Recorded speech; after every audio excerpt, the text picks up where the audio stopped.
Dahil sa'yo ay natuto na akong magmahal muli ngayon. Di tulad noon, akala ko na wala ng babaeng seryoso sa mundo.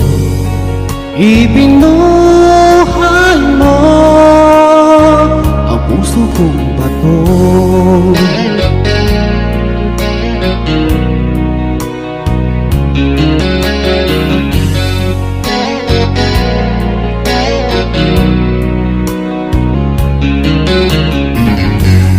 Dahil sa'yo, punong-puno ng saya ngayon ang buhay ko.